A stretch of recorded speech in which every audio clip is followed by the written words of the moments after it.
ഇടുക്കി മൂന്നാർ ടൗണിൽ പഞ്ചായത്തിന്റെ ഉടമസ്ഥതയിലുള്ള പാർക്കിംഗ് ഗ്രൗണ്ട് സ്വകാര്യ ആവശ്യങ്ങൾക്ക് വാടകയ്ക്ക് നൽകുന്നതിനെതിരെ ആക്ഷേപം. വാഹനങ്ങൾ പാർക്ക് ചെയ്യാൻ ടൗണിൽ മതിയായ സൗകര്യമില്ലെന്നിരിക്കെ പാർക്കിംഗ് ഗ്രൗണ്ട് ഇതര ആവശ്യങ്ങൾക്ക് വിട്ടു നൽകുന്നത് ശരിയായ പ്രവണതയല്ലെന്നാണ് ആക്ഷേപം.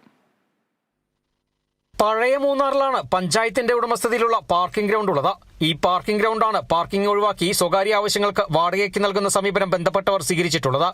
ഇതിനെതിരെ ഇപ്പോൾ ആക്ഷേപം ഉയരുകയാണ്. വാഹനങ്ങൾ പാർക്ക് ചെയ്യാൻ ടൗണിൽ മതിയായ സൗകര്യമില്ലെന്നിരിക്കെ പാർക്കിംഗ് ഗ്രൗണ്ട് ഇതര ആവശ്യങ്ങൾക്ക് വിട്ടു നൽകുന്നത് ശരിയായ പ്രവണതയില്ലെന്നാണ് വാദം. ஒரு பஸ் வந்துச்சு அப்படின்னா ஒரு பஸ்ஸுக்கு 150 ரூபாய் ஒரு பஞ்சாயத்து மூலியமா ஒரு பார்க்கிங் ஃபீஸ் வசூல் பண்ணுறோம். ஆனால் இப்போ ஒரு சூழ்நிலையில் இன்றைக்கி பார்த்தீங்க அப்படின்னா மூணார் மொத்தம் கடல் மாதிரி மூணாருடைய டூரிஸ்ட் பஸ்ஸு ஒரு வழி ப்ளோக்கு எல்லாமே உண்டாகக்கூடிய சூழ்நிலை இன்றைக்கி இருக்குது. ஆனால் இதெல்லாமே மனதில் வைக்காமல் அவங்க கூடிய பஞ்சாயத்தினுடைய பர்ணசந்தையோட லாபத்துக்கு வேண்டி மட்டும் இன்றைக்கி ஒரு தனி நபருக்கு இந்த பார்க்கிங் கிரவுண்டை அவங்களுக்கு லாபத்துக்கு வேண்டி இதை கொடுத்துருக்காங்க. മൂന്നാറിലെത്തുന്ന വലിയ ബസ്സുകളടക്കം പാർക്ക് ചെയ്യുന്നത് ഈ പാർക്കിംഗ് ഗ്രൗണ്ടിലാണ്.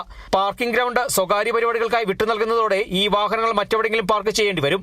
മൂന്നാർ ടൗണിൽ നിലനിൽക്കുന്ന ഗതാഗതക്കുരുക്കിന് നാളിതുവരെ ശാശ്വത പരിഹാരം കണ്ടെത്താനായിട്ടില്ല. ഇതിനൊപ്പമാണ് ഉള്ള പാർക്കിംഗ് ഗ്രൗണ്ട് കൂടി ഇതരാവശ്യങ്ങൾക്ക് വിട്ടു നൽകുന്നത്. മൂന്നാറിലേക്ക് ഇപ്പോൾ വിനോദസഞ്ചാരികൾ കൂടുതലായി എത്തുന്ന സീസണാണ്. ഈ സമയം പാർക്കിംഗ് ഗ്രൗണ്ട് ഒഴിവാക്കി റോഡരികിൽ കൂടുതൽ വാഹനങ്ങൾ പാർക്ക് ചെയ്യുന്ന സാഹചര്യമുണ്ടാകുന്നത് ടൗണിലെ ഗതാഗതക്കുരുക്കിന് ആക്കം കൂട്ടുമെന്നാണ് ആക്ഷേപം. Kerala vision news, Idukki.